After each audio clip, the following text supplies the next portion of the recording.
लोग सब बढ़िया हैं।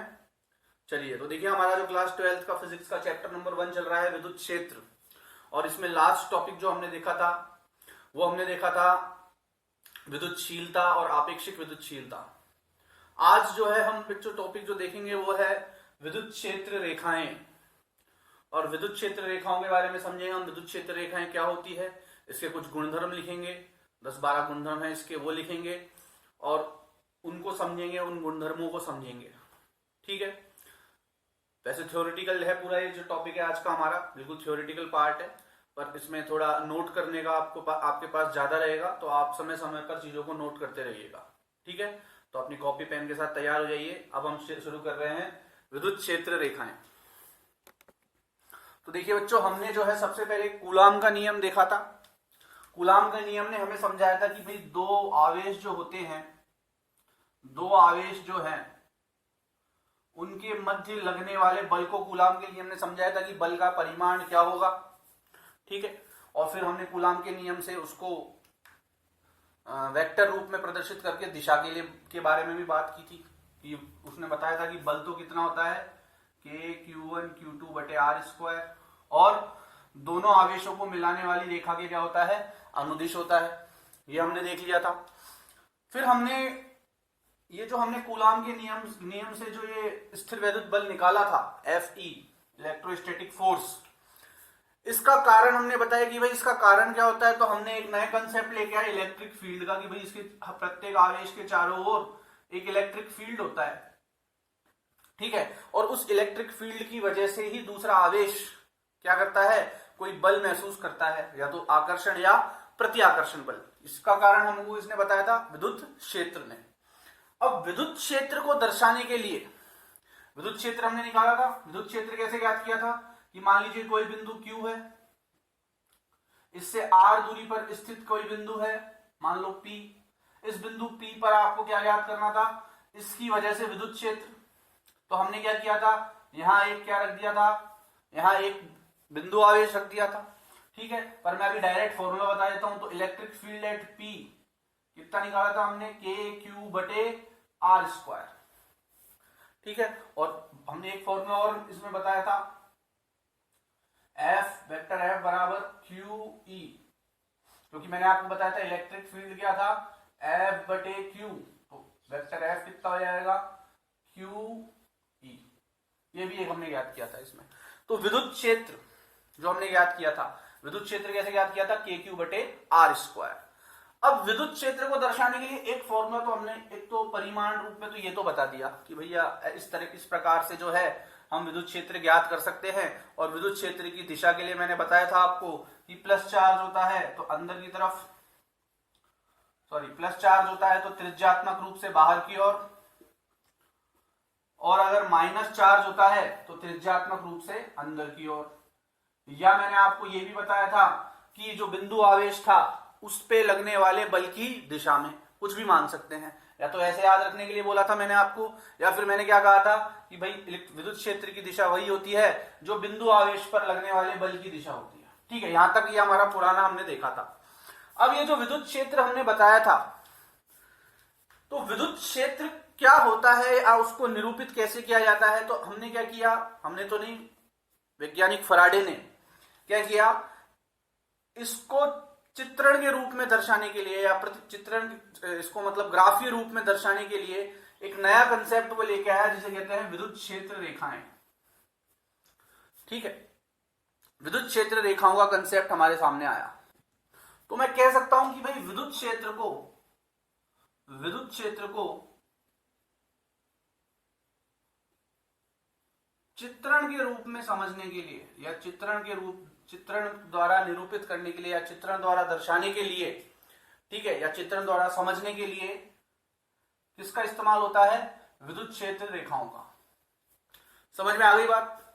अब ये विद्युत क्षेत्र रेखाओं की उत्पत्ति कैसे हुई, कैसे इसके बारे में पता लगा, इन सब के बारे में हम देखेंगे। और उससे पहले मैं बता दूं, विद्युत क्षेत्र रेखाएं जो है काल्पनिक रेखाएं हैं।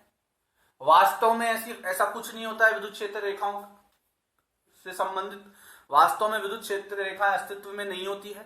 ऐसा नहीं होता है कि कोई चार्ज रखा है तो वो इस तरह से लाइनें फेंक रहा है बाहर की ओर। ठीक है, ऐसा कुछ नहीं होता है।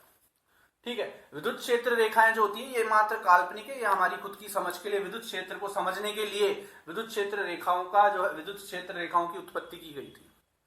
ठीक है, इसको आप चाहें तो नोट कर लीजिए, फिर आगे देखते हैं। तो देखिए विद्युत क्षेत्र रेखाओं को समझने के लिए क्या किया गया, एक जैसे प्लस क्यू एक कोई आवेश लिया गया, धनात्मक आवेश, और ये बताया गया कि इसके अंदर इसके बाहर की ओर इस प्रकार से विद्युत क्षेत्र की रेखाएं जो हैं वो निकलती है, त्रिज्यात्मक रूप से बाहर की ओर विद्युत क्षेत्र की रेखाएं निकलती है इस तरीके से। ठीक है,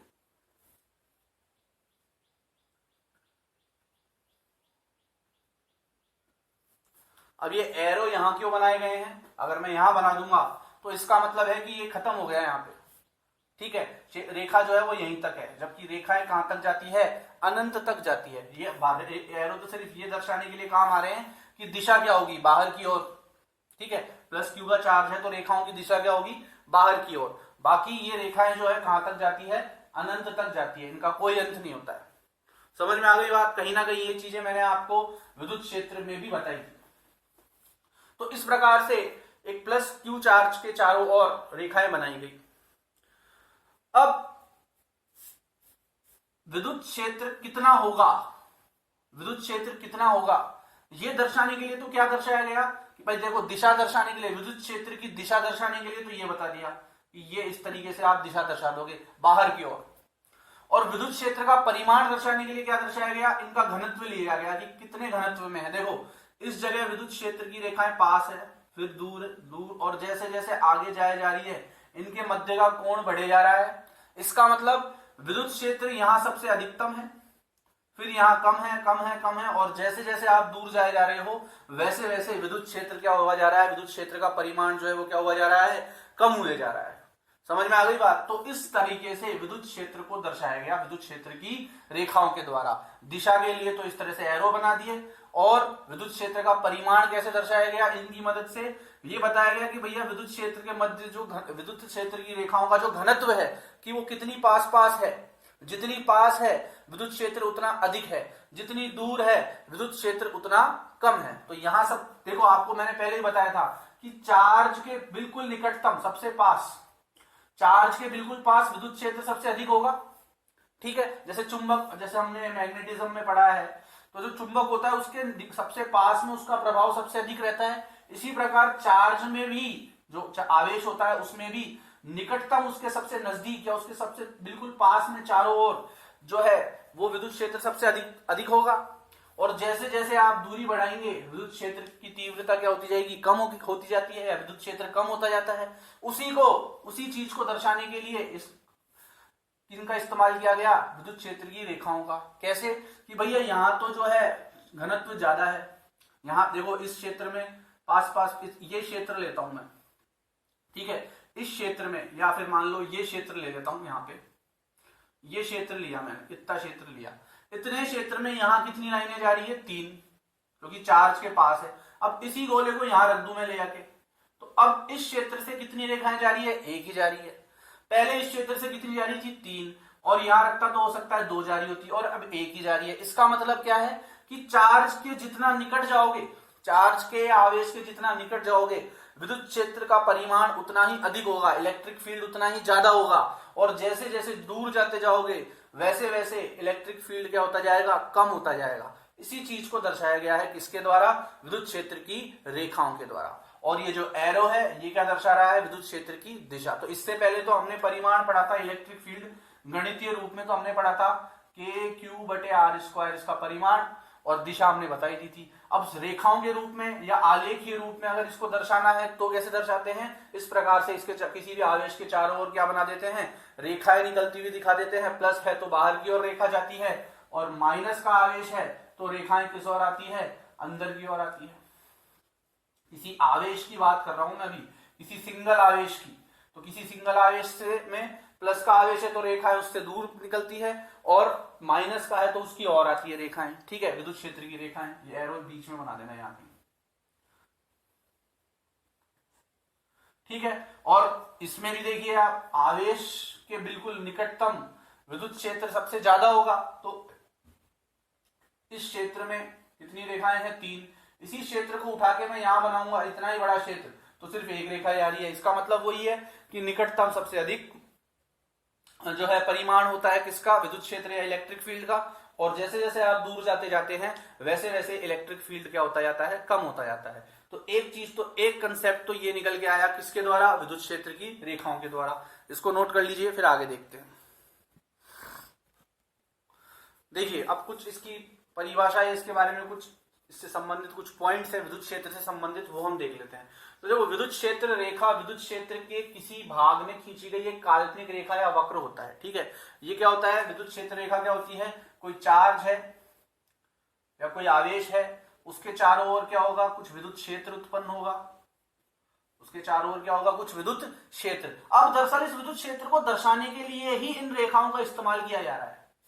समझ में आ रही है बात, ये सिर्फ हमारी खुद की सहूलियत के लिए कि भाई विद्युत क्षेत्र की रेखाएं हैं, तो कुछ विद्युत क्षेत्र को दर्शाने के लिए किसका इस्तेमाल करोगे, तो हम ये रेखाओं का इस्तेमाल कर लेते हैं, और ये क्या बन जाती है, विद्युत क्षेत्र की रेखाएं। अब कोई जैसे मान लीजिए आवेश है, अब मेरे को बताना है कि भाई इसके चारों ओर विद्युत क्षेत्र है, तो मैं बोलता रहूं विद्युत क्षेत्र है विद्युत क्षेत्र है, पर अगर मान लो मेरे को कहीं दर्शाना है तो मैं किसके द्वारा दर्शाऊं, तो उसके लिए हमने इसका इस्तेमाल कर लिया कि भाई ये काल्पनिक रेखाएं बना दो जो कि किसको दर्शाएगी, विद्युत क्षेत्र को दर्शाएगी। अगर पॉजिटिव चार्ज है तो काल्पनिक रेखाएं बाहर की ओर दर्शा दो कि भाई बाहर की ओर जा रही है त्रिज्यात्मक रूप से, ये एरो लगा के, और अगर मान लो माइनस चार्ज है तो ये दर्शा दो कि भाई अंदर की ओर आ रही है।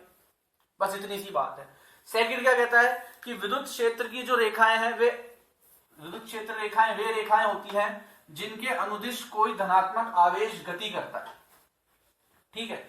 जैसे मान लो यहां कोई आवेश रखा है प्लस क्यू, ठीक है, यहां कोई आवेश रखा है प्लस क्यू। अब मुझे ये पता लगाना है इस बिंदु पर, बहुत दूर रखा है, ये दिख भी नहीं रहा मान लो हमको, ठीक है, यहां किसी बिंदु पर मुझे ये पता लगाना है, ठीक है, यहां रखा है, और मान लो यहां कोई दीवार मान लेते हैं कि कोई दीवार है, ये एक धनात्मक आवेश है, यहां कोई दीवार है, और यहां इस बिंदु पर या इस जगह एक और आवेश है प्लस क्यू। अब मुझे इसकी वजह से मुझे ये नहीं पता कि ये प्लस क्यू है या नहीं है, मैं तो यहां खड़ा हूं, दीवार के इस तरफ खड़ा हूं, मुझे नहीं पता ये प्लस क्यू है या माइनस क्यू, मुझे तो सिर्फ ये पता लगाना है कि इसकी यहाँ पे जो आवेश है ये मुझे पता है, तो आवेश के कारण विद्युत क्षेत्र की रेखाएं किस दिशा में होगी, ठीक है, या विद्युत क्षेत्र की जो रेखाएं हैं वो किस ओर बन रही है, ये मुझे पता लगाना है। तो मैं क्या करूंगा, एक प्लस चार्ज ले लूंगा और उसको यहां रख दूंगा, और अगर मैं इस प्लस चार्ज को गति करने दूं तो प्लस क्यू के कारण ये क्या करेगा, रिपल्शन होगा, इसके बीच में प्रति आकर्षण होगा, और ये आवेश इस तरफ जाएगा, ठीक है। तो जिस दिशा में ये गति करेगा उसी दिशा में इस आवेश की वजह से क्या है, विद्युत क्षेत्र की रेखाएं हैं। तो इस चीज को वापस देखिए, विद्युत क्षेत्र रेखाएं वे रेखाएं होती है जिनके अनुदिश कोई धनात्मक आवेश किसी क्षेत्र में गति करता है। तो मैंने क्या किया, प्लस क्यू चार्ज लिया, बीच में एक दीवार खींच दी, यहां मैं खड़ा हुआ था, मुझे नहीं पता था यहाँ पे प्लस क्यू है या माइनस क्यू, बस मुझे पता था यहाँ कोई आवेश है, और मैं ये जानना चाह रहा था कि इस आवेश की वजह से जो विद्युत क्षेत्र की रेखाएं हैं वो किस ओर बन रही है या किस ओर जा रही है या कहां जा रही है। तो मैंने क्या किया, एक प्लस क्यू चार्ज उठाया और इस क्षेत्र में रख दिया। फिर मैंने क्या देखा कि ये प्लस क्यू चार्ज जो है वो उस तरफ जा रहा है। अब उस तरफ क्यों जा रहा है, तो मैं समझ गया, उस तरफ जा रहा है मतलब यहाँ पे कौन है, यहाँ प्लस क्यू है, क्योंकि अगर यहाँ माइनस होता तो ये उधर ना जाके कहां जाता, ये प्लस क्यू इस तरफ आता, तो विद्युत क्षेत्र की रेखाएं भी इसी दिशा में होती। फिर विद्युत क्षेत्र की रेखाएं कैसी हो जाती, यू बना देते हम, बताया मैंने अभी, माइनस में इस तरफ और प्लस में बाहर की ओर। समझ में आ गई बात। तो मान लीजिए आपको किसी आवेश के कारण विद्युत क्षेत्र की रेखाएं पता लगानी है कि कौन सी है, किस ओर जा रही है, तो आप क्या कर सकते हैं, कोई प्लस क्यू चार्ज रख के और उसकी गति देख लो कि वो किस ओर गति कर रहा है। अब देखिए ये सब चीजें, ये प्लस क्यू चार्ज रख देना, ये सब चीजें वास्तव में पॉसिबल नहीं है, ऐसा कुछ वास्तव में होता नहीं है, हम नहीं कर सकते ऐसा कि एक प्लस क्यू चार्ज उठाया और रख दिया। बट ये सब चीजें समझने के पर्पज से है, ये सब चीजें किसके पर्पज से है, समझने के पर्पज से, ये मात्र काल्पनिक चीजें हैं, मैं बार बार बता रहा हूं आपको, ठीक है। तो ये सब क्या है, देखिए जो ये जो पार्ट हम पढ़ते हैं इलेक्ट्रोमैग्नेटिज्म या स्थिर वैद्युतिकी हम पढ़ रहे हैं, इलेक्ट्रोस्टैटिक पढ़ रहे हैं, तो 11th क्लास में तो हमने जो चीजें पढ़ी थी उन सब में हम क्या देख रहे थे कि हाँ भाई कोई वस्तु है, कोई धातु है, कोई मास है, कोई द्रव्यमान वाली वस्तु थी, ठीक है, जो दिख सकती थी, जिसे हमने हमारे हमारे दैनिक जीवन में भी देखा है और गति को हमने महसूस किया है। परंतु ये जो चीजें हैं ये वो चीजें हैं जो दिखती नहीं है। इलेक्ट्रॉन प्रोटॉन दिखते हैं क्या? नहीं दिखते। आवेश दिखते हैं क्या? नहीं दिखते। ठीक है, तो इसमें हमारी कल्पना चलती है। सब कुछ किस पे आधारित होता है? हमारी दिमाग की कल्पना पे। हमारी काल्पनिक शक्ति अच्छी होनी चाहिए इन टॉपिक्स को समझने के लिए। ठीक है, तो विद्युत क्षेत्र की रेखाएं जो होती है वो क्या होती हैं? वो किसी कोई भी आवेश जो है प्लस क्यू का या माइनस क्यू का कोई भी आवेश है उसके कारण जो विद्युत क्षेत्र उत्पन्न हो रहा है उनको दर्शाने के काम में आती है। ठीक है, और ये जो 2 पॉइंट्स हैं ये आप इसके लिख लीजिए, पॉज करके वीडियो को इनको नोट कर लीजिए, फिर आगे देखते हैं। अब देखिए, अब इसके गुणधर्मों के बारे में हम देखेंगे। तो गुणधर्म को पहला जो गुणधर्म है उसको समझने से पहले एक चित्र हम समझ लेते हैं। यहाँ पे अभी तो मैंने आपको जो स्थिति बताई वो एक सिंगल चार्ज के लिए थी कि भाई प्लस क्यू है तो विद्युत क्षेत्र की रेखाएं बाहर की ओर, अगर माइनस क्यू है तो विद्युत क्षेत्र की रेखाएं अंदर की ओर। अब मान लीजिए किसी सिस्टम की बात करें, हम किसी निकाय की बात करें, यहाँ 2 चार्ज रखे हुए हैं, प्लस क्यू, 2 आवेश रखे हुए हैं मान लीजिए। ठीक है, अब इस स्थिति में विद्युत क्षेत्र की रेखाएं किस प्रकार बनेगी? ठीक है, या एक बार मैं प्लस क्यू और एक बार माइनस क्यू ले लेता हूं, फिर दोनों प्लस भी देख लेंगे।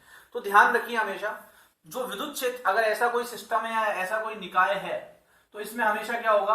विद्युत क्षेत्र की रेखाएं निकलती तो कहां से है? हमेशा उत्पन्न तो कहां से होती है? स्टार्ट तो कहां से होती है? प्लस से, और खत्म कहां पे होती है? जाके माइनस पे। समझ में आ रही है बात? ये स्टार्ट तो होती है प्लस से और खत्म कहां होती है? माइनस पे। तो मैं इस चित्र को थोड़ा साइड में बना देता हूं, प्लस क्यू माइनस क्यू। तो यहां से तो निकलेगी और यहां खत्म होगी, यहां से निकलेगी यहां खत्म होगी, यहां से निकलेगी यहां खत्म होगी, यहां से निकलेगी यहां खत्म होगी। समझ में आ गई बात? प्लस क्यू से निकलती है, माइनस क्यू पे जाके खत्म होती है। तो हमारा पहला पॉइंट जो है वो यही है कि जो क्षेत्र रेखाएं होती है, विद्युत क्षेत्र की जो रेखाएं होती है वो धनावेश से तो आरंभ होती है और ऋणावेश पर समाप्त होती है। ठीक है, पहला पॉइंट लिख लेते हैं अपन कि ये जो रेखाएं होती है, क्षेत्र रेखाएं जो होती है या विद्युत क्षेत्र की जो रेखाएं होती है, ये धन आवेश से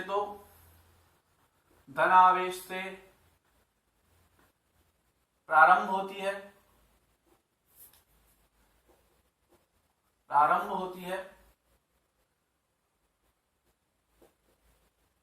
और ऋण आवेश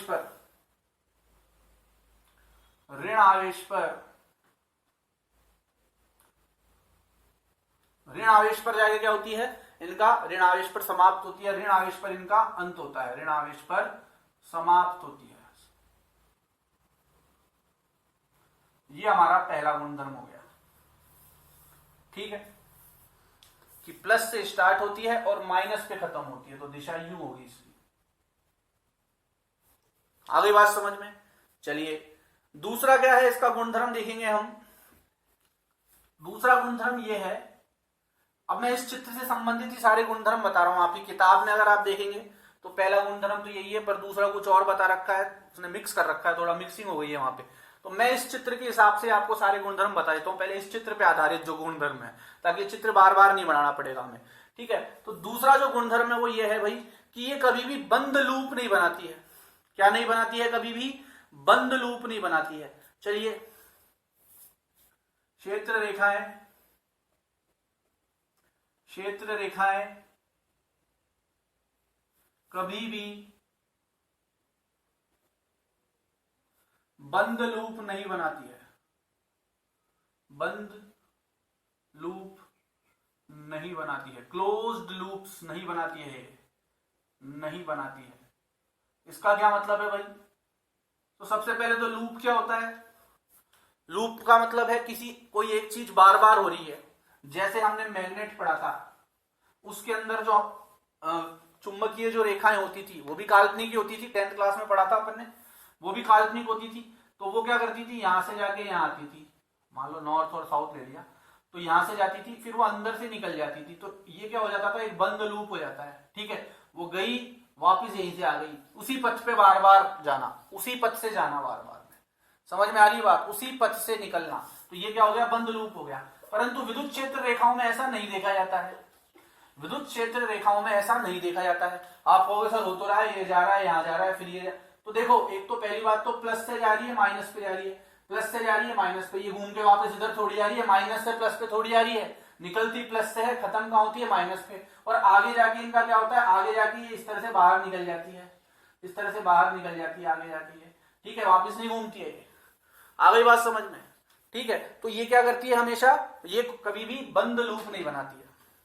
समझ में आ गई है बात। थर्ड, अच्छा बोले सर ठीक है बंद लूप तो नहीं बनाती है, अब जैसे मान लीजिए ये है, तो क्या ये यहीं तक रहेगी या कहां तक जाएगी आगे, तो देखो इसका कोई अंत नहीं होता है, ये अनंत तक जा सकती है, ठीक है, ये कभी भी स्पेस में खत्म नहीं होती है। ये जो क्षेत्र रेखाएं हैं, क्षेत्र रेखाएं कभी भी स्पेस में या आकाश में खत्म नहीं होती है। क्षेत्र रेखाएं कभी भी आकाश में समाप्त नहीं होती है।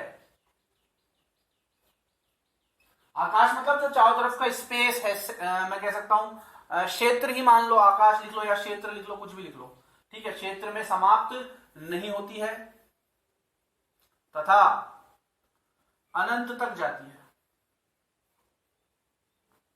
ठीक है। ये कहां तक जाएगी, अनंत तक जाएगी।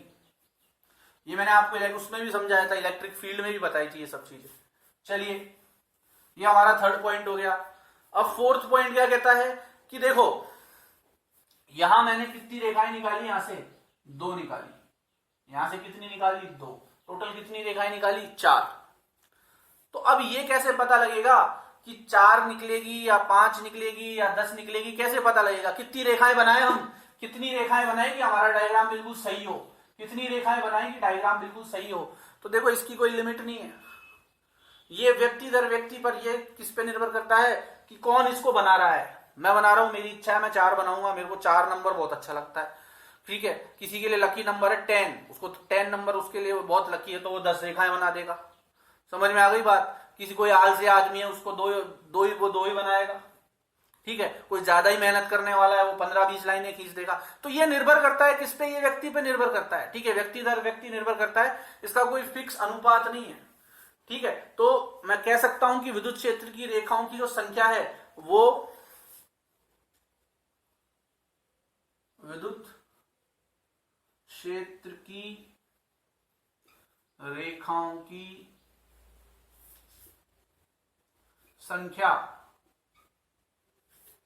व्यक्ति विशेष पर निर्भर करती है। आप कितनी बना रहे हो ये आप पे है, व्यक्ति विशेष पर निर्भर करती है, ठीक है। ऐसा नहीं है कि आप 4 बनाओगे तभी आपका डायग्राम सही होगा या 2 बनाओगे तभी डायग्राम सही होगा, ऐसा कुछ नहीं है। आपकी इच्छा है उतनी बनाओ, जितना आपको अच्छा लग रहा है, जितनी रेखाएं आप दिखाना चाहते हो, जितना आप डायग्राम को सजाना चाहते हो, जितना अच्छा दिखाना चाहते हो, आपकी मर्जी है, ठीक है। कम से कम 2 रेखाएं तो बनाओगे, ठीक है।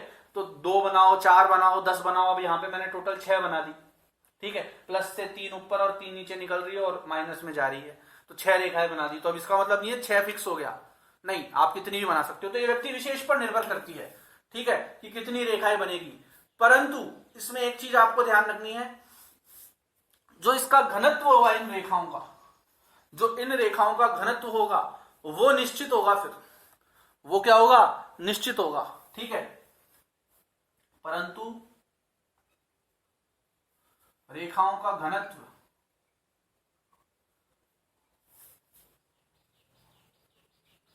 निश्चित होगा। अब इसका क्या मतलब है, रेखाओं का घनत्व निश्चित होगा, इसका क्या मतलब है। तो देखिए मान लो यहां छोटा सा एक उदाहरण लेके बता देता हूं मैंने प्लस क्यू का एक आवेश लिया और मैंने इस पे 4 विद्युत क्षेत्र की रेखाएं दर्शा दी, कोई दिक्कत नहीं है। आपको भी मैंने ऐसा ही एक चार्ज दिया प्लस क्यू, आपने इसके ऊपर 8 रेखाएं दर्शा दी इस तरह से, कोई दिक्कत नहीं है। मैंने आपको जब प्लस क्यू लिया मैंने 4 दर्शाई, आपने 8 दर्शाई।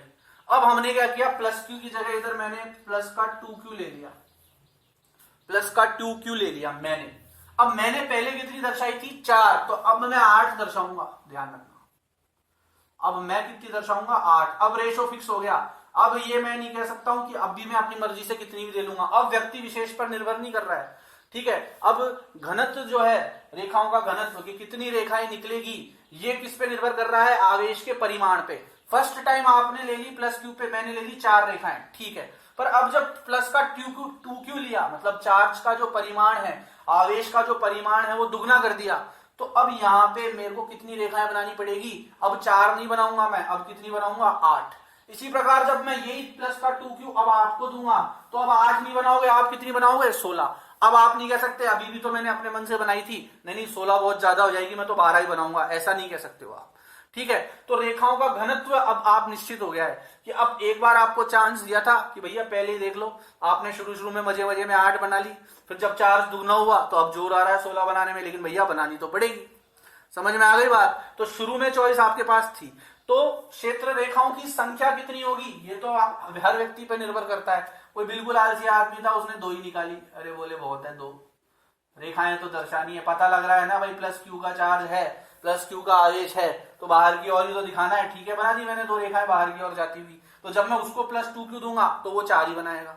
ठीक है, तो रेखा की जो संख्या है वह तो व्यक्ति विशेष पर निर्भर करती है, परंतु रेखाओं का जो घनत्व है वह निश्चित होता है, वह व्यक्ति विशेष पर नहीं, वह तो आवेश के परिमाण पर निर्भर करता है। समझ में आ गई बात? शुरू में आपको चॉइस थी, अब ये व्यक्ति इस पे 16 रेखाएं बनाएगा बाहर निकलती हुई। ठीक है, चलिए इसको पॉज कर लीजिए, नोट करके, सॉरी पॉज करके नोट कर लीजिए इसको, फिर हम आगे और प्रॉपर्टीज देखते हैं, काफी प्रॉपर्टीज है इसमें। ठीक है, तो देखिए अभी जो मैंने आपको 4th पॉइंट बताया उससे एक पॉइंट और निकाल सकता हूं मैं, वो क्या कि भाई जो विद्युत क्षेत्र जो रेखाएं होती है, जो क्षेत्र रेखाएं होती है, विद्युत क्षेत्र की जो रेखाएं होती है, तो क्षेत्र रेखाओं की संख्या मैं कह सकता हूं एक तरह से क्या कि क्षेत्र रेखाओं की संख्या किसके अनुक्रमानुपाती हो गई थी, बाद में आवेश के परिमाण के। शुरू में तो हमने 4 निकाल दी थी क्यू से, लेकिन जब 2q करा तो हमको 8 निकालनी पड़ी। तो इसका मतलब क्या है, अब जैसे जैसे परिमाण बढ़ेगा, जैसे जैसे आवेश का परिमाण बढ़ेगा, 2q 3q 4q 5q, उसके हिसाब से क्षेत्र की रेखाओं की संख्या भी बढ़ेगी। तो मैं कह सकता हूं कि क्षेत्र रेखाओं की संख्या किसके अनुक्रमानुपाती होती है, आवेश के परिमाण की। ये पॉइंट भी आप लिख लीजिएगा। शुरू में कितनी खींचनी है ये आप पे निर्भर करता है, पर बाद में कितनी जाएगी अब वो आवेश के परिमाण पे निर्भर करता है। समझ में आ गई बात? चलिए अब 6th पॉइंट देख लेते हैं हम इसका। तो देखिए 6th पॉइंट क्या कहता है इसका कि देखो क्षेत्र रेखाओं के मध्य जो घनत्व है, ठीक है, जैसे मान लीजिए ये मैंने एक आवेश लिया, अभी मैंने आपको जो शुरू में बताया था, और ये प्लस क्यू का आवेश है,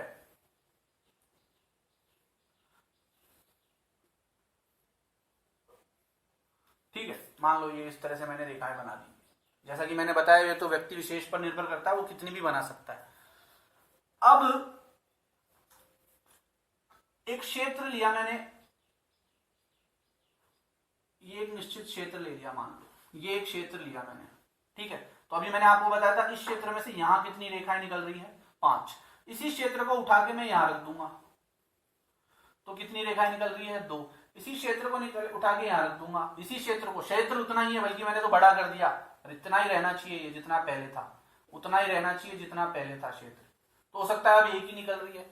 ठीक है, तो मैंने क्या बताया था कि ये जो रेखाओं का घनत्व है, ये जो रेखाओं का घनत्व है, या आप कह सकते हैं कि जो क्षेत्र रेखाओं के बीच का जो घनत्व है वो किस पे निर्भर, वो जो है किसको दर्शाता है, वो क्षेत्र के परिमाण को दर्शा रहा है कि जहां पे घनत्व अधिक वहां इलेक्ट्रिक फील्ड भी ज्यादा।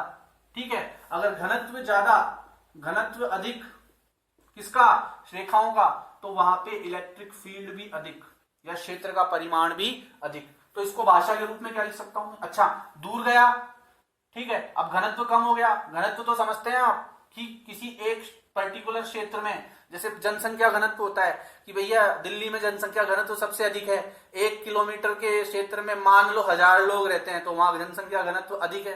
इसी प्रकार मान लो राजस्थान में 1 किलोमीटर के क्षेत्र में मान लो 800 लोग ही रहते हैं, तो दिल्ली के कंपैरिजन में यहाँ कम है। तो इसी प्रकार इस क्षेत्र में यहाँ तो 4 रेखाएं हैं और इसी क्षेत्र में यहाँ 2 रेखाएं हैं, तो घनत्व क्षेत्र यहाँ पे चार्ज के पास तो घनत्व ज्यादा है और 4 से दूर जो है घनत्व कम है। तो इसका मतलब जो क्षेत्र रेखाओं का घनत्व होता है, क्षेत्र रेखाओं का घनत्व किसको दर्शाता है? क्षेत्र के परिमाण को दर्शाता है। किसको दर्शाता है? परिमाण को। कौन से क्षेत्र के? विद्युत क्षेत्र के परिमाण को। विद्युत क्षेत्र रेखाओं का घनत्व विद्युत क्षेत्र के परिमाण को दर्शाता है।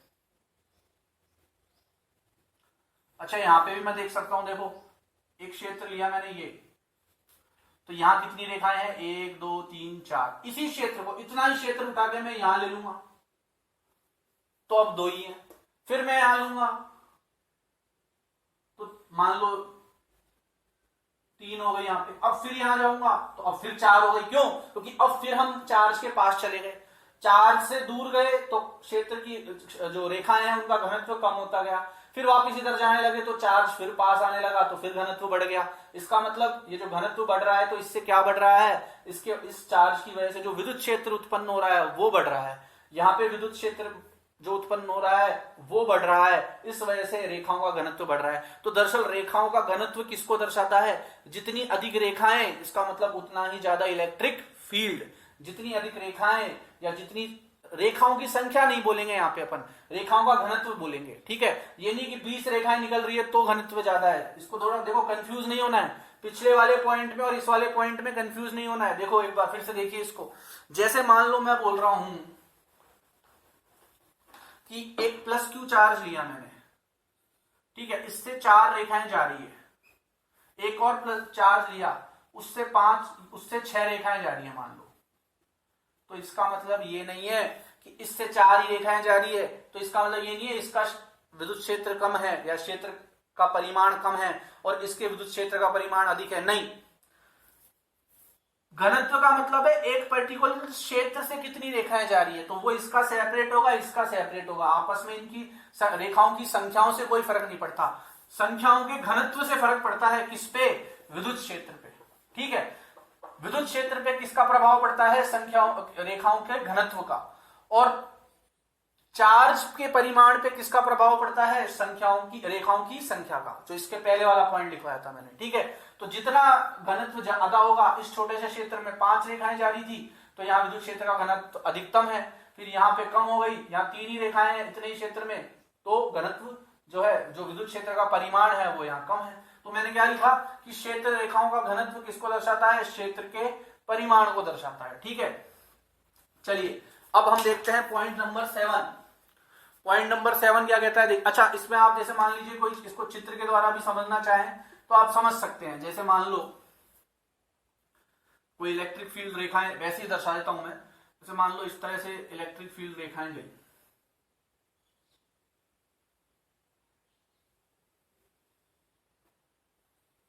इस तरह से गई, मान लीजिए एक बार के लिए। एक बिंदु है ए, एक बिंदु है बी, एक बिंदु है सी।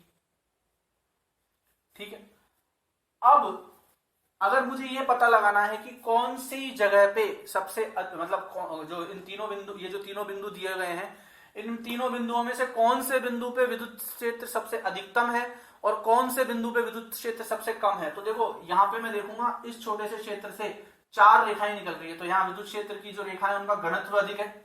यहाँ घनत्व अधिक है तो ई पे जो, ए पे जो इलेक्ट्रिक फील्ड होगा उसको मैं ई द्वारा दर्शा देता हूँ, बी पे जो इलेक्ट्रिक फील्ड होगा इसको ई बी द्वारा दर्शा देता हूँ, और सी पे जो इलेक्ट्रिक फील्ड होगा उसको सी द्वारा दर्शा देता हूँ। तो मैं कह सकता हूँ कि ई ए का इलेक्ट्रिक फील्ड ई सी से ज्यादा होगा, क्योंकि इस क्षेत्र में, इतना क्षेत्र में यहाँ ले भी लेता हूँ मान लो, तो एक ही रेखा निकलेगी यहाँ पे रेखाओं का घनत्व कम है, यहाँ रेखाओं का घनत्व ज्यादा है, फिर यहाँ पे जो रेखाओं का घनत्व है वो ज्यादा है। तो ई ए तो किसके बराबर बोल सकता हूं मैं? ई बी के, कि ए पे जो विद्युत क्षेत्र है का परिमाण है वही बी पे विद्युत क्षेत्र का परिमाण है। मतलब जितना विद्युत क्षेत्र ए पे है उतना ही विद्युत क्षेत्र बी पे है, परंतु सी पे जो विद्युत क्षेत्र है वो ए से भी छोटा है और बी से भी छोटा है। क्यों? क्योंकि यहां पे विद्युत क्षेत्र की रेखाओं का घनत्व क्या है? कम है। समझ में आ गई बात? ठीक है, नोट कर लीजिए, इसको नोट कर लीजिए पॉज करके।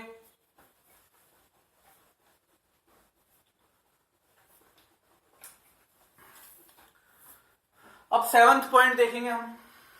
7वां पॉइंट क्या कहता है विद्युत क्षेत्र की रेखाओं में? देखिए, जो आवेश होता है, जो भी आवेश है, मान लो ये आवेश है, ठीक है। अब ये तो क्या है? ब्लैक बोर्ड, ये तो व्हाइट बोर्ड है, ये तो एक तल है, इस पे तो आवेश में ऐसा वृत्त के रूप का ही दर्शा सकता हूं। पर अभी आप आवेश जो है उसको एक बॉल की तरह समझो।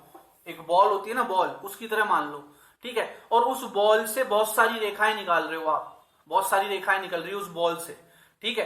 तो जैसे मान लो एक बॉल ली रबड़ की, और उस पर मैंने बहुत सारी जो है जो स्टिक्स होती है, जो छोटी छोटी पतली पतली डंडियां होती है, वो लगा दी बहुत सारी।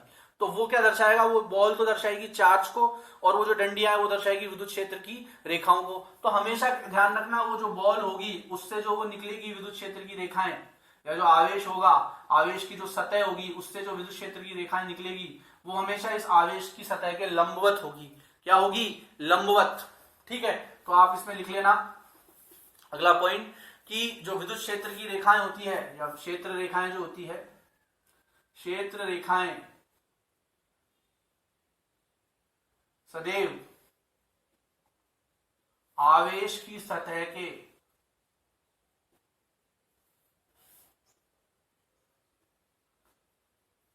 लंबवत होती है।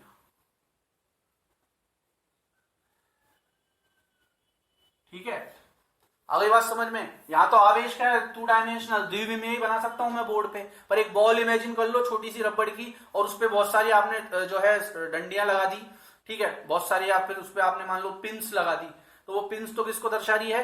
विद्युत क्षेत्र की रेखाओं को। और वो जो पिन है वो उस बॉल की सतह से कितने डिग्री का कोण बनाएंगी? 90 डिग्री का कोण बनाएंगी।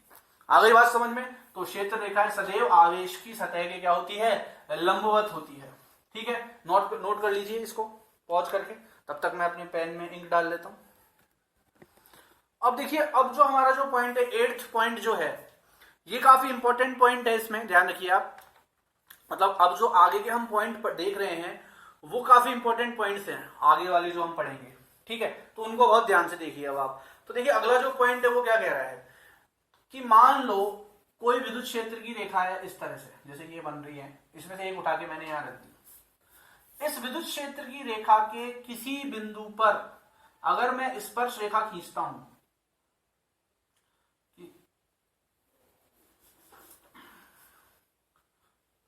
ये है मान लो, और यहां मैंने कोई स्पर्श रेखा खींची बिंदु ए पर, यहां मैंने स्पर्श रेखा खींची बिंदु बी पर, यहां मैंने स्पर्श रेखा खींची बिंदु सी पर।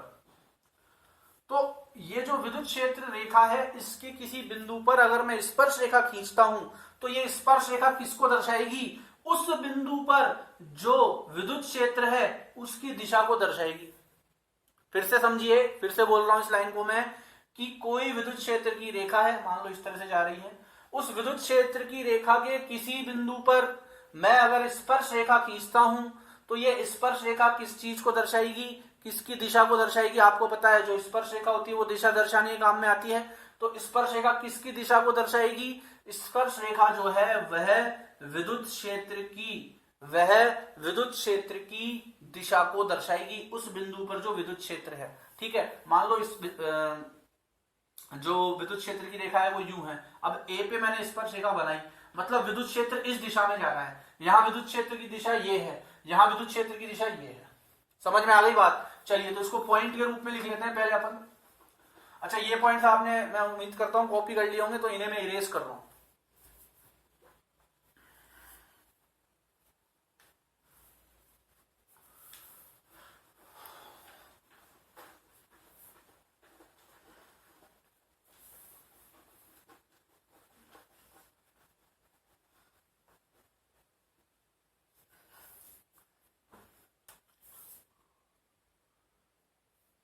तो देखिए, 8वां पॉइंट हम क्या कह सकते हैं कि किसी क्षेत्र क्षेत्र रेखा के किसी बिंदु पर खींची गई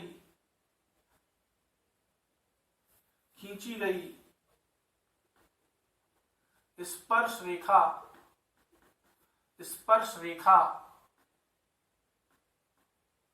किसी क्षेत्र रेखा के किसी बिंदु पर खींची गई स्पर्श रेखा उस बिंदु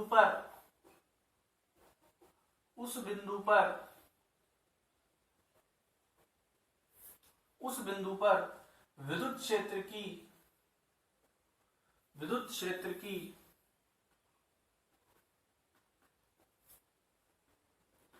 दिशा को दर्शाती है।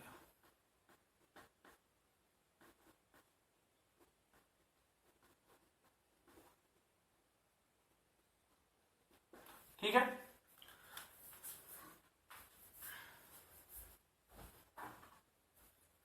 तो क्या कह रहा है ये, किसी क्षेत्र रेखा के ध्यान से देखिए, कोई क्षेत्र रेखा है, किसी क्षेत्र रेखा के किसी बिंदु पर खींची गई स्पर्श रेखा उस बिंदु पर जो विद्युत क्षेत्र उत्पन्न हो रहा है उसकी किसको दर्शाएगा, दिशा को दर्शाएगा। मान लो ये वक्र के रूप में नहीं है, सीधी है, तो यहां तो सर आप बोलोगे सर इसके किसी बिंदु पर हम स्पर्श रेखा क्या खींचेंगे, तो उस स्थिति में जब वक्र नहीं है, सीधी रेखा है, तो विद्युत क्षेत्र की दिशा भी वही हो जाएगी जो किसकी दिशा होती है, क्षेत्र रेखा की। और अगर वक्र के रूप में है तो विद्युत क्षेत्र की दिशा क्या होगी, उस वक्र पर खींची गई स्पर्श रेखा। जैसे यहां वक्र के रूप में है और यहां एक सीधी रेखा में यूं बना दूं, तो इस रेखा के किसी भी बिंदु पर ले लो आप, ये सीधी रेखा है, ये वक्र तो है नहीं, स्पर्श रेखा भी यूं ही जाएगी इस पे, तो स्पर्श रेखा यूं जाएगी, तो सीधी रेखा है अगर, तो उस स्थिति में तो क्या होगा, क्षैतिज रेखा है मान लो, तो उस स्थिति में तो क्या होगा कि विद्युत क्षेत्र की दिशा वही होगी जो क्षेत्र रेखा की दिशा है। परंतु अगर वक्र है तो विद्युत क्षेत्र की दिशा क्या होगी, विद्युत क्षेत्र की दिशा वह होगी जो कि उस वक्र के किसी बिंदु पर खींची गई स्पर्श रेखा है। मान लो यहां जो विद्युत क्षेत्र है उसकी दिशा ज्ञात करनी है तो यहां खींच दो, यहां जो अगर बिंदु बी पर अगर मुझे मान लो विद्युत क्षेत्र की दिशा चाहिए तो मैं यहाँ पे एक स्पर्श रेखा खींच दूंगा तो विद्युत क्षेत्र की दिशा आ जाएगी। ठीक है, ये सिंपल सी बात है, कॉमन सी एक बात है। ठीक है, इसको डेफिनेशन को और इस चित्र को दोनों को कॉपी कर लीजिए आप।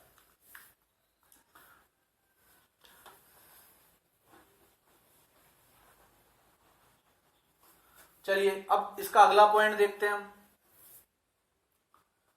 9th पॉइंट देखते हैं। अब देखिए 9th पॉइंट क्या कहता है, 9th पॉइंट बड़ी सिंपल सी बात कहता है कि दो क्षेत्र रेखाएं कभी भी एक दूसरे को प्रतिच्छेद नहीं करती है। दो क्षेत्र रेखाएं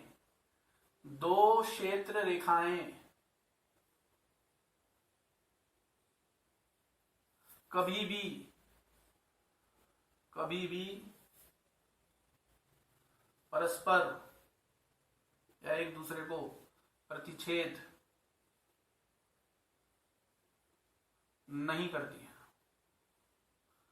इसका क्या मतलब है, इसका मतलब वही है जो हमने इस पॉइंट में सीखा था। इसको समझना है तो ये समझ में आना जरूरी है।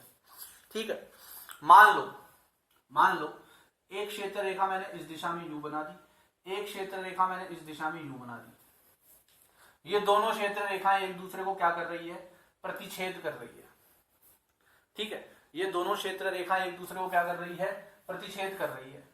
आ गई बात समझ में। अब देखो वैसे यहां जो मैंने रेखाएं निकाली है यूं, तो ये मत मान लेना ये प्रतिच्छेद कर रही है। दरअसल ये जो है एक पूरा चार्ज है और ये इस चार्ज में से निकल रही है, ये प्रतिच्छेद नहीं कर रही है। यहाँ पे एक पूरा चार्ज है, आवेश है, और उस आवेश में से निकल रही है ये यहां से जो रेखा गई और यूं निकल गई, फिर यहां से जो रेखा गई और यूं निकल गई, तो ये जो रेखा निकली यहां से और यहां से, ये प्रतिच्छेद नहीं कर रही है, ये तो आवेश में से निकल रही है। ये पूरा आवेश का पार्ट है। समझ में आ गई बात। ठीक है, अब अगर मान लो दो रेखा एक दूसरे को प्रतिच्छेद कर जाए तो क्या होगा। अभी मैंने बताया कि किसी रेखा पर या किसी क्षेत्र रेखा पर अगर आपको विद्युत क्षेत्र की दिशा ज्ञात करनी है तो जिस बिंदु पर विद्युत क्षेत्र की दिशा ज्ञात करनी है उस बिंदु पर स्पर्श रेखा खींच दो, स्पर्श रेखा की दिशा ही क्या होगी, विद्युत क्षेत्र की दिशा। अब मान लो मैं इस रेखा के, ये रेखा नंबर ए मान लेता हूं, ये रेखा नंबर बी मान लेता हूं, इस रेखा के पॉइंट ये मान लो एक बिंदु है सी, इस रेखा ए के सी पर अगर मुझे विद्युत क्षेत्र की दिशा ज्ञात करनी है तो स्पर्श रेखा यू बनाऊंगा, मैं स्पर्श रेखा यू बनाऊंगा। ठीक है, EC।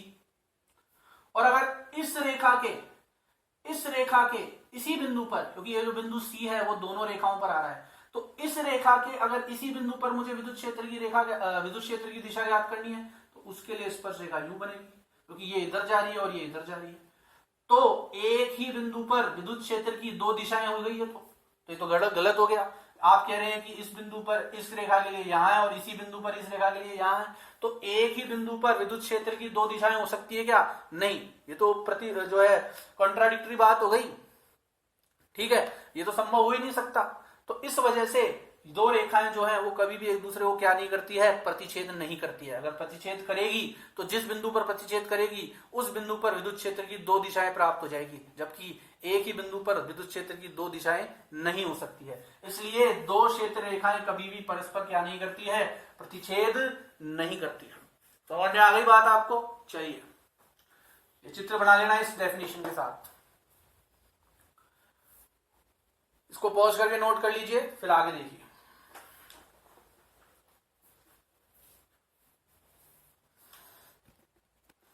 अब देखिए अगला जो पॉइंट है वो देखते हैं हम। देखिए ये जो पॉइंट्स मैं आपको लिखा रहा हूं ये बिल्कुल साधारण भाषा में, समझने वाली भाषा में लिखा रहा हूं। यही पॉइंट्स आपकी किताब में भी हैं, पर वो किताब की भाषा के अकॉर्डिंग है, तो यहां से आपको समझना है। और फिर किताब के अंदर जो पॉइंट्स दिए हुए हैं, सारे पॉइंट्स यहां कवर कर रहा हूं मैं, बट इजी लैंग्वेज में, तो किताब में भी पढ़ना है आपको। समझ में आ गई बात? चलिए अगला पॉइंट देखते हैं। तो देखिए जो क्षेत्र रेखाएं होती हैं, क्षेत्र रेखाएं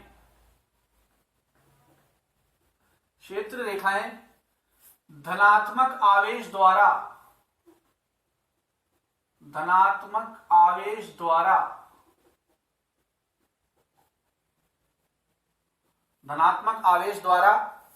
क्या होती है?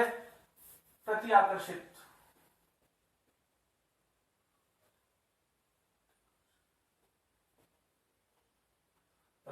होती है, तथा ऋणात्मक आवेश द्वारा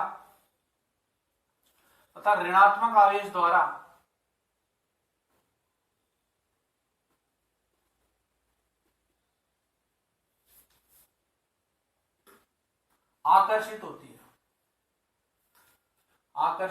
है।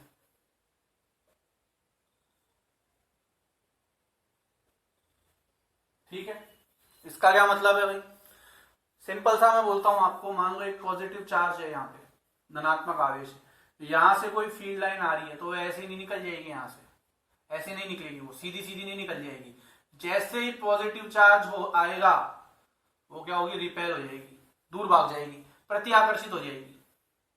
ठीक है, इसी का उल्टा क्या होगा कि मान लीजिए कोई नेगेटिव चार्ज है और यहां से कोई जा रही है रेखाएं, तो जैसे ही नेगेटिव आएगा वो यूं चल जाएगी, उसके पास से होती हुई या उसकी तरफ क्या हो जाएगी? आकर्षित हो जाएगी।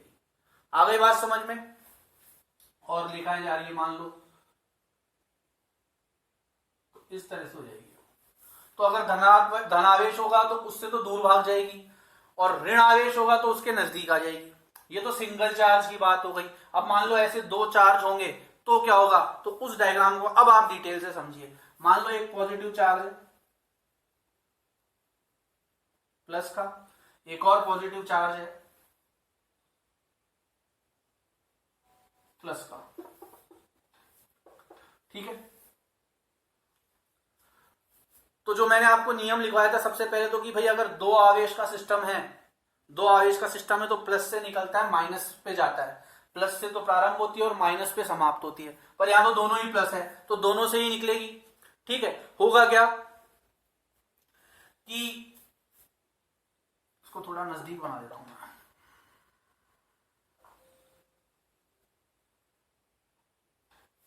अब होगा क्या? होगा ये कि जैसे मान लो यहां से फील्ड लाइन जाएगी, यहां से जाने की कोशिश करेगी, पर वो सीधी नहीं आ पाएगी। क्यों? क्योंकि प्लस वाला इसको क्या कर देगा? प्रतिआकर्षित। तो ये यूं निकल जाएगी, यहां से जाएगी, ये यूं निकल गई। समझ में आ रही है क्या बात? समझ में आ रही है? एक और गई मान लो, ये यूं निकल जाएगी, ये यूं निकल जाएगी, मतलब इससे दूर भागेगी। ठीक है, इसकी तरफ नहीं जाएगी, इससे दूर भाग के क्या हो जाएगी? प्रतिआकर्षित हो जाएगी। आ रही है बात समझ में? ठीक है, इसी प्रकार अपनी शेप के अकॉर्डिंग ये इस तरीके से बन जाएगी।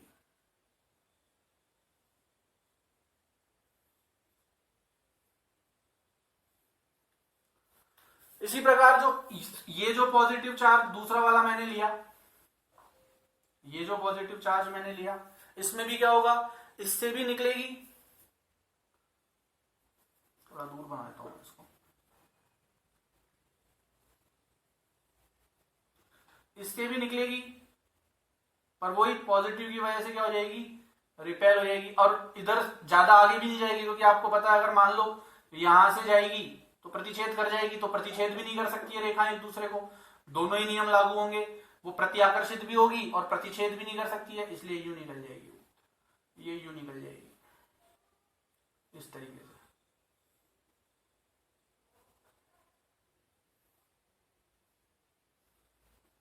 ठीक है, और एकदम बढ़िया बना हुआ डायग्राम आपको देखना है तो आपकी बुक में बनाया हुआ है पेज नंबर 16 पे, वहां से आप देख सकते हैं। तो ये तो प्लस प्लस का हो गया। अगर मान लो माइनस का हो तो क्या होगा, एक प्लस एक माइनस हो, अच्छा दोनों माइनस होंगे, दोनों माइनस होंगे तब भी यही चीज होगी, तब भी यही चीज होगी। ठीक है, अच्छा अब मान लीजिए एक प्लस का हो और एक माइनस का हो, दोनों प्लस के तो ले लिए हमने, एक प्लस का हो एक माइनस का हो, इस तरीके से, ये तो प्लस का है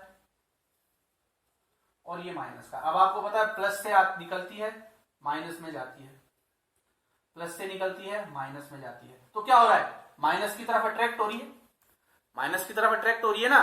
ठीक है, अब ये जो है वापस इधर नहीं जाएगी, क्योंकि मैंने क्या बताया था, लूप नहीं बनता है, बंद लूप नहीं बनेगा कि इसी चक्कर इसी गोले पे घूमती रहेगी, ये यहां से जाके बाहर निकल जाएगी कुछ इस तरीके से, ये यहां से जाके यूं बाहर निकल जाएगी कुछ, ये प्रतिच्छेद नहीं कर रही है यहाँ, ये आवेश से निकल रही है, इसको प्रतिच्छेद मत मान लेना आप। ठीक है,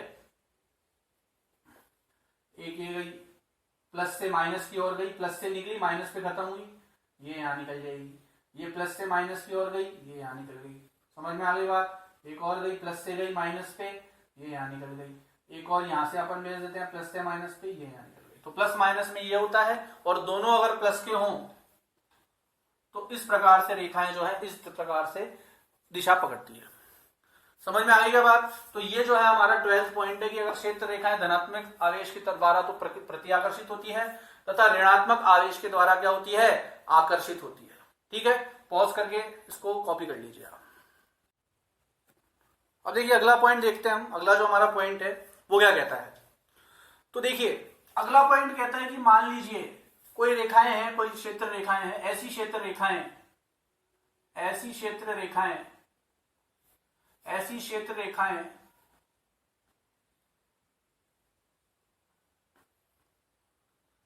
जो समांतर हो, समांतर हो, सीधी हो,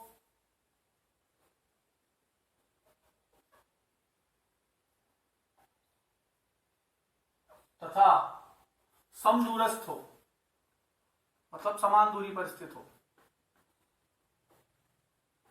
जो समांतर हो, सीधी हो तथा समदूरस्थ हो। ठीक है, तो अगर कोई रेखाएं हैं वो समांतर भी है, सीधी भी है तथा समदूरस्थ भी है, तो वो किसको दर्शाती है, वो दर्शाती है समान विद्युत क्षेत्र को, समान विद्युत क्षेत्र को दर्शाती है। बात आ गई समझ में। ऐसी क्षेत्र रेखाएं जो समांतर हो, सीधी हो तथा समदूरस्थ हो, समान विद्युत क्षेत्र को दर्शाती है। मतलब मान लो इस तरह से मैंने कुछ रेखाएं बनाई, ये समांतर है, सीधी है, और मान लो इनके बीच की दूरी भी समान है, ये नहीं ये पास है या दूर है, तो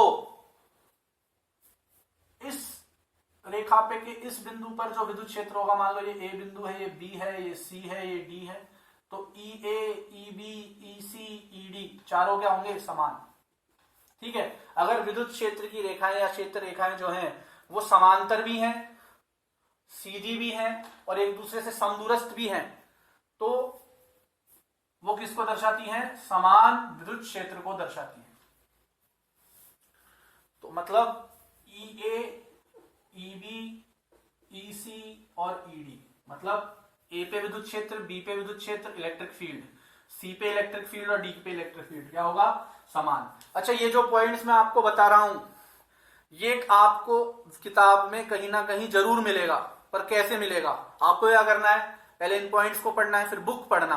जब आप बुक पढ़ेंगे तो आगे पीछे बीच में कहीं ना कोई ऐसी बात लिखी होगी जो आपको याद आएगी, हाँ ये तो सर ने बताई थी हमें, ठीक है। तो कोई भी पॉइंट या कोई भी ऐसी थ्योरी जो आपकी किताब में दी हुई है पॉइंट के रूप में, वो मैंने छोड़ी नहीं है, बस उनको एक सिस्टमेटिक तरीके से आपको जमा के और वो मैंने आपको समझाई है, ठीक है। तो सारे पॉइंट्स आपको मिलेंगे, बस आपको किताब देखनी है। जिन बच्चों के पास किताब नहीं है, अगर किसी बच्चे के पास किताब नहीं है तो इस वीडियो की डिस्क्रिप्शन लिंक में, और जो इसका फर्स्ट वीडियो था हमारा फिजिक्स वाला, उसकी डिस्ट्रिक्ट जो डिस्क्रिप्शन है, उसके डिस्क्रिप्शन बॉक्स में मैं आपकी फर्स्ट चैप्टर की PDF डाल दूंगा, ठीक है।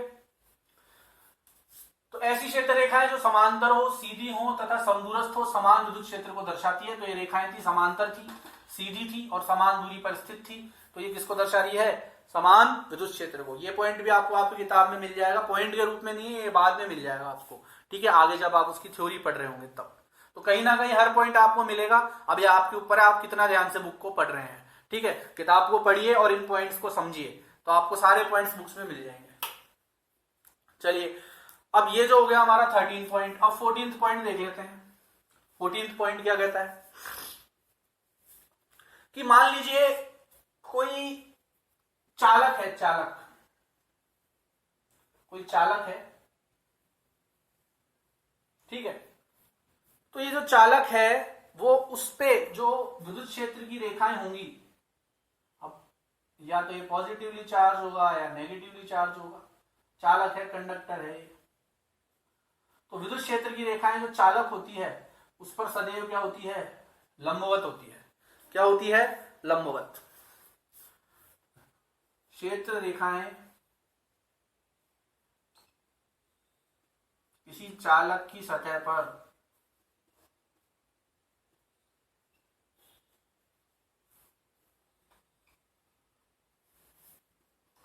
सदैव लंबवत होती है।